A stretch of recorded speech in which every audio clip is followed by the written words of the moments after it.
আমাদের মেয়েরে যারা মেরে ফেলতে চায় সেই বাড়িতে মেয়েরই বিয়ে দিতে আমরা স্বপ্নেও ভাবতে পারিনি।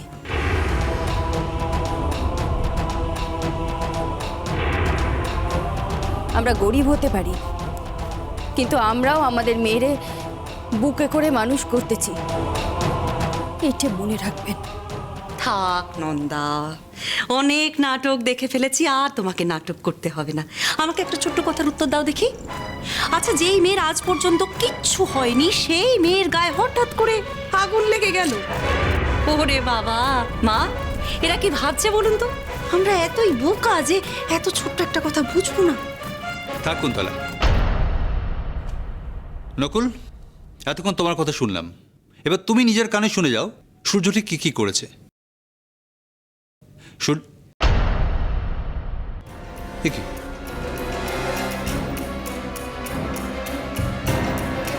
সূর্য, সূর্য কোথায় গেল? দাদা ভাই, আমি না আপনাকে ঠিক এই কথাটাই বোঝাবার চেষ্টা করছিলাম। এই যে এরা দুজন এসছে না আমাদের বাড়ির ছেলের নামে নালিশ করতে, ঠিক সেই সময় লগ্না সূর্যকে এমনভাবে হাত করে রেখেছে না মা, সূর্য চলে গেছে লগ্নার সঙ্গে দেখা করতে। কি?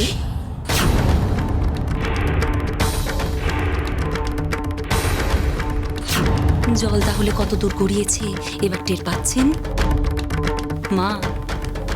লগ্না সূর্যকে হাত করে নিয়েছে। নকুল, নকুল, যদি সত্যি সত্যি সব কিছু তোমার পরিকল্পনা মতো হয় তাহলে এর ফল কিন্তু তোমায় ভুগতে হবে। আমি ফলাফল নিয়ে কোনো ভয় পাচ্ছি না কর্তামা, কোনো ভয় পাচ্ছি না। আমি অনেক হার জিত দেখেছি জীবনে, কিন্তু আজ আমি সত্যিখানা জানতে চাই। হ্যাঁ কর্তামা, সত্যিটা জানতেই হবে আমার। আমার লগ্না কোনোদিন কোনো মিছে কথা বলেনি, কোনো অন্যায় করেনি, বরং অন্যায় দেখলে প্রতিবাদ করতে দেখেছি ওরে আমি। তাই সত্যিখানা আজ আমার জানতেই হবে, জানতেই হবেই। শোনো সবাই, গুরুদেবকে খবর দাও আমি নকুলদের বাড়ি যাচ্ছি। ওদের মেয়ে আমার দাদু ভাইয়ের ওপর কি জাদু করেছে সেটা নিজের চোখে আমি দেখতে চাই। বেশ, চলেন কর্তামা, চলেন। আয় নন্দ, চলেন। এসব তুই কি বলছিস লগ্না? আমি সত্যিই তোকে ডাকিনি, বিশ্বাস কর। কি ডাকনি? এভাবে মিথ্যে কথা কেন বলছো তুমি লাট সাহেব? মিথ্যে কথা আমি কেন বলতে যাব তোকে? আর তুই জানিস আমি নিজেই তখন আমার রুমে কত বিপদের মধ্যে ছিলাম। বিপদ? হ্যাঁ সত্যি। থাক, আর নতুন কোনো গল্প বলতে এসো না লাট সাহেব। গল্প আমি তোকে বলছি না রে লগ্না। আমি নিজেই ভিডিও গেম খেলছিলাম আর তারপর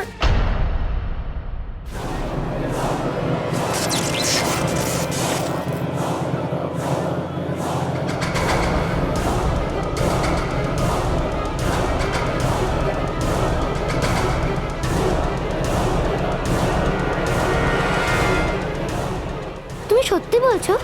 হ্যাঁ রে, এই নে তোকে ছুঁয়ে বললাম। জানিস ভয়ে এখনো আমার গা হাত পা ঠান্ডা হয়ে আছে। তোমার মুখ দেখে মনে হচ্ছে না যে তুমি মিথ্যে বলছো, কিন্তু ওই জানলা দিয়ে আমি তো তোমায় স্পষ্ট দেখলাম। তারপর বাইরে থেকে তুমি আমাকে... এসব কথা বলিস না মালির মেয়ে, আমার শুনেই কেমন ভয় ভয় করছে। ওটা আমি সত্যিই ছিলাম না রে, বিশ্বাস কর। তুই তোর বেস্ট ফ্রেন্ডকে বিশ্বাস করতে পারবি না মালির মেয়ে? কি রে মালির মেয়ে, কি ভাবছিস? তুই সত্যিই আমায় বিশ্বাস করতে পারছিস না?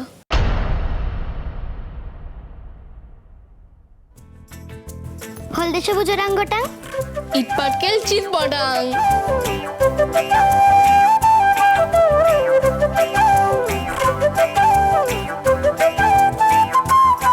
তুমি কি করে ভাবলে যে তোমায় আমি বিশ্বাস করব না? কিন্তু তখন কে ছিল যে আমায় ডেকেছিল বলো তো? দাদু ভাই,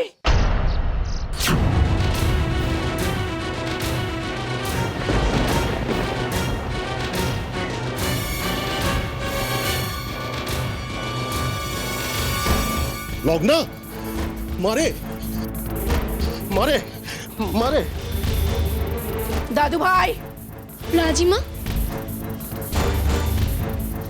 রাজিমা তুমি জানো সব কনফিউশন মিটে গেছে। লগ্না বুঝে গেছে যে আমি ওকে পুড়িয়ে মারার চেষ্টা করিনি। আহ!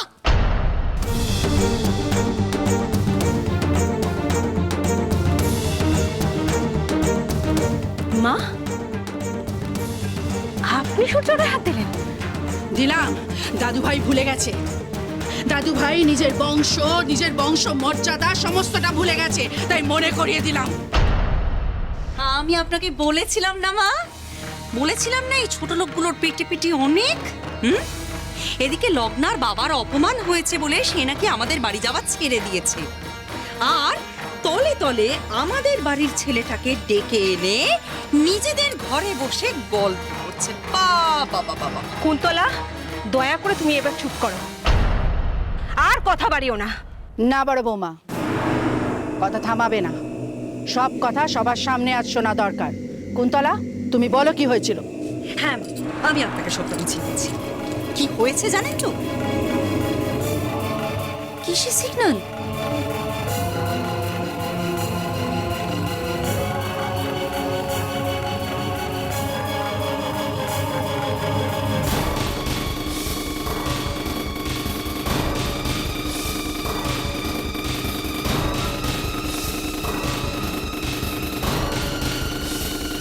থাক, আর কোনো কথা আমি শুনতে চাই না। নকুল, তোমরা আমার ভিটে ছেড়ে চলে যাবে। আমার ভিটের আশেপাশে তোমাদের যেন না দেখা যায়। মা তুমি এসব কি বলছো? ওরা কোথায় যাবে? সেটা আমার জানার দরকার নেই। দাদা, আমি বলেছিলাম না একখানা বড় ঝড় আসতে চলেছে। আর লগ্না, দেখলি তো বড় লোকের ছেলের সঙ্গে বন্ধুত্ব করার ফল হাতে নাতে পেলি তো। নন্দা, তোমাদের কোথাও যেতে হবে না। মা মা রাগের মাথায় এসব বলে ফেলেছে। নকুল, তোমরা এখানেই থাকবে, কোথাও যাবে না তোমরা। ইন্দ্র, তুমি খুব ভালোভাবে জানো রাগের মাথায় চন্দ্রকলা রায়চৌধুরী কোনো সিদ্ধান্ত নেয় না। কিন্তু মা, ওরা এতকাল এখানে থেকেছে, এখন কোথায় যাবে ওরা? আমি তো আবার বলছি, এগুলো নিয়ে আমার ভাবার কোনো প্রয়োজন নেই। আমি আমার আদেশটুকু দিয়ে দিয়েছি, ব্যাস। মা, এটা কিন্তু অন্যায়। আমাকে তোমরা ন্যায় অন্যায় শেখাতে এসো না ইন্দ্র। তারপরে দুম করে বললে ওরা কোথায় যাবে, কি করবে সেগুলো ভাবতে হবে না? দুম করে তো বলছি না, 7 দিন সময় দিচ্ছি। 7 দিনের মধ্যে নতুন আস্তানা খুঁজে নি। 8 দিনের দিন ওদের ছায়া যেন এখানে না পড়তে দেখি।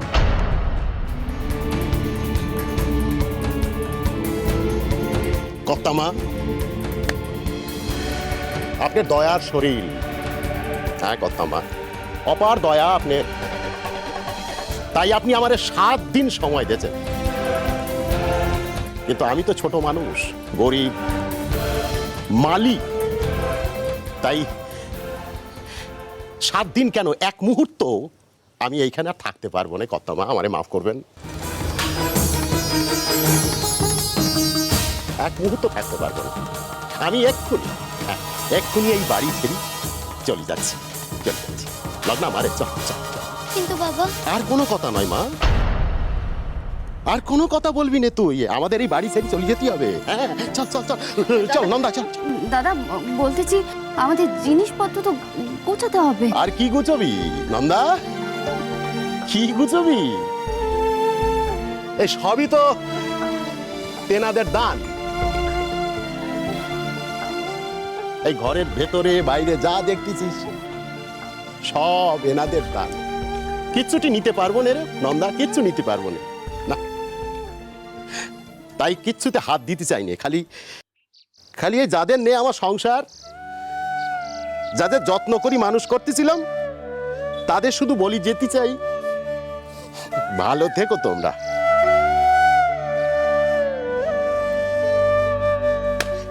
ভালো থাকবেন আপনারা সবাই। আমি একেবারে খালি হাত পায়ে এই বাড়ি ছাড়তে চাই। হ্যাঁ, খালি হাত। লগ্না, মারে চল চল। বাবা, মায়ের ছবিটা নেব না?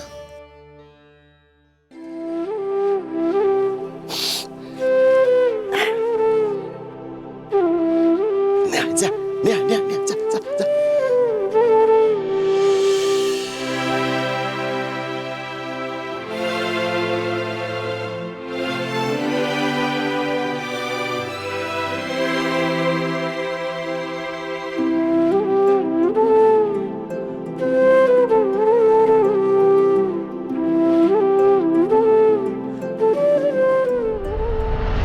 ওম শুভম।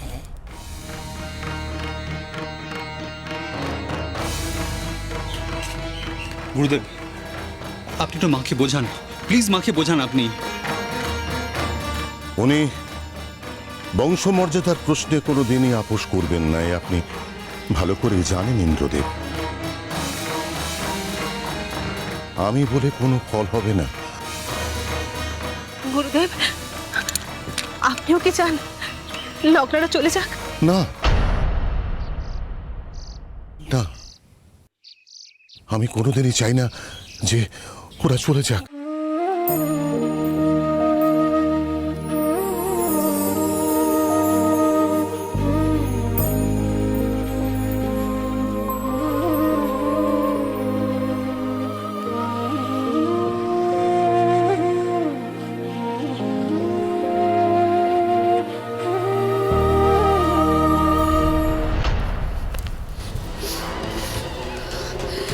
আমার পথে যে বা যারা বাধা হয়ে আসবে তাদের ঠিক এইভাবেই আমি ভস্ম করে দেবো, ছাড়খাড় করে দেবো একেবারে, ঠিক এইভাবে।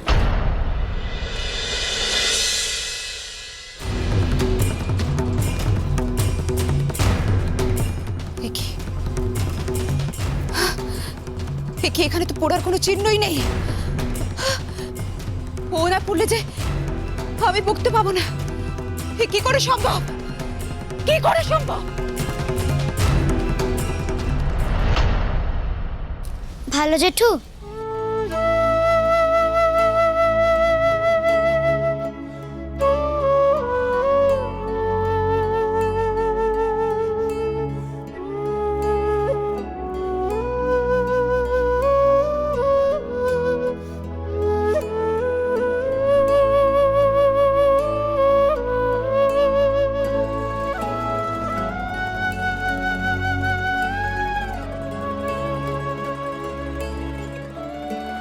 শুধু মায়ের ছবি নয় গো,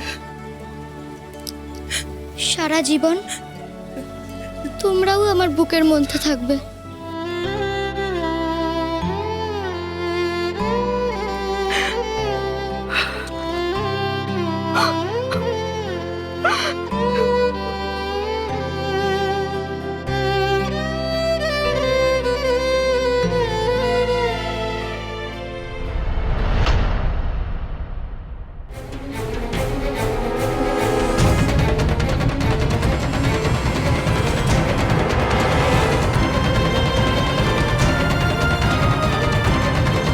ছেড়ি দে মা, ছেড়ি দে, আয় আয়, চলি আয় মা, আমাদের যেতেই হবে, যাওয়ার সময় হয়ে গেল, আয় আয়।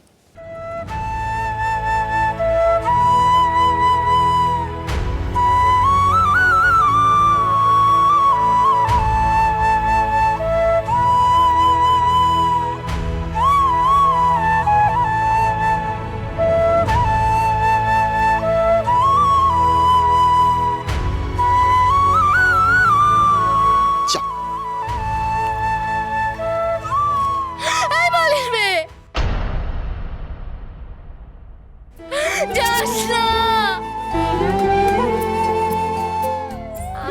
তুই যাস না প্লিজ।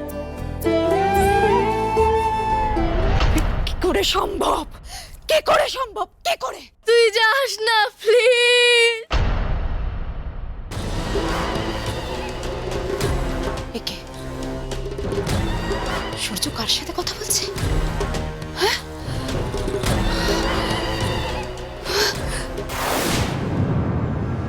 মালির মা, তুই যাস না, তুই যাস না। এই মালির মা, তুই যাস না। চল মা চল, আর কোনো কথা নয়, চল চল। বাবা লাট সাহেব না মা মা আর কোনো কথা নাই, আমাদের যেতেই হবে, আমাদের যেতেই হবে। বাবা বাবা আমার কথা শোন। বাবা দাঁড়াও বাবা লাট সাহেব ডাকছে প্লিজ আমি আর তোর সাথে কখনো ঝগড়া করব না আমি আমার সব হোমওয়ার্ক নিজে করব মালির মে তুই যাস না চলে আয় একে এ কি করে সম্ভব? এই মেয়ে এখনো কি করে বেঁচে থাকতে পারে? অগনে পুড়িয়ে ফেলার পরও কি করে বাঁচতে পারে লগ্না? লগ্না প্লিজ আমি তোর সাথে আর কোনোদিনও ঝগড়া করব না চন্দ্রকলা দেবী, দোহাই গুরুদেব, এমন কোনো অনুরোধ আপনি আমায় করবেন না যেটা আমি রাখতে পারবো না। বেশ, কিন্তু কোনো ভুল সিদ্ধান্ত হয়ে যাচ্ছে না তো? না গুরুদেব, বরং আমি আমার এতদিনের ভুল শোধরানোর চেষ্টা করছি মাত্র। আজকের পর থেকে ওই মেয়ে আর তার পরিবার এখানে থাকবে না। আমার বাড়িতে ওদের কোনো স্থান হবে না। শুধু আমার বাড়ি কেন, এই তল্লাটেই ওদের আর স্থান হবে না। বাবা লাট সাহেব ডাকছে বাবা আমার কথা শোন মা। পিসি বাবা শুনছে না মালির মে যাস না প্লিজ দাদু ভাই, দাদু ভাই চলে এসো। রাজি ম্যাম তুমি প্লিজ ওদের তাড়িয়ে দিও না দাদু ভাই বাড়ি চলো। তুই যাস না দাদু ভাই,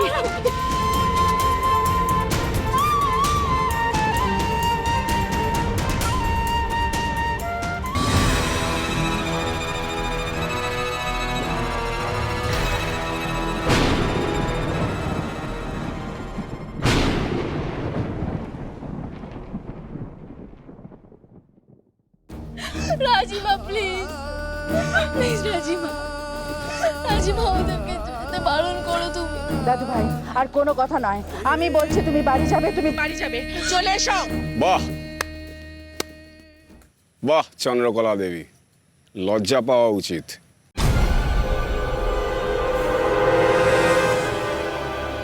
রতি, কোন কাজে লজ্জা পাবো আর কোন কাজে লজ্জা পাবো না সেটাকে আমি এখন তোমার কাছে শিখবো? তুমি কি মনে করো এত বড় হয়ে গেছো যে আমাকে শিক্ষা দেবে তুমি? অসাধারণ ব্যাপার। আমায় দেখছি কিছুই করতে হলো না, যা করার একেবারে চন্দ্রকলা রায়চৌধুরী নিজেই করে দিলেন। সূর্যদেবের থেকে লগ্নাকে আলাদা করে নিজের বংশের বিপদ নিজেই ডেকে আনলেন। ব্যাস ব্যাস ব্যাস, এবার আমার শুধু একটাই কাজ, সূর্যদেবের কণ্ঠে থাকা ওই রক্ষা কবচ বিদায় করতে হবে।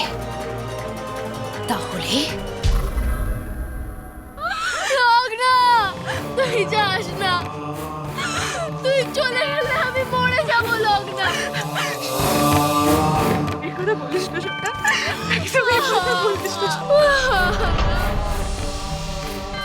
আর লগ্না এইভাবে চলে যাচ্ছে, তাও তুমি ওদেরকে আটকাচ্ছ না।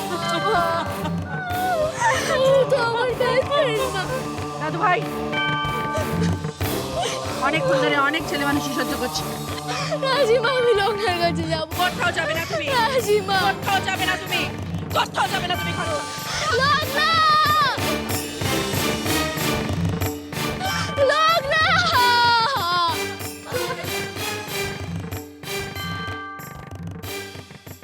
বাহ দাদা ভাই, একটা প্রতিবাদ করলেন, পুরো অন্যায়টা চোখের সামনে দেখে গেলে তো।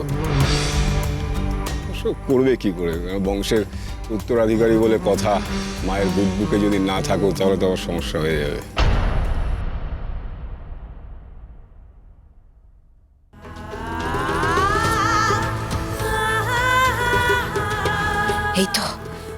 এই তো আমার পথের কাটা সূর্যের কণ্ঠের ওই রক্ষা কবচ এখন ধুলোয় পড়ে আছে। আর ওই রক্ষা কবচ যদি সূর্যের কণ্ঠে না থাকে তাহলে তো আমার কাছে অনেক বেশি সহজ হয়ে গেল।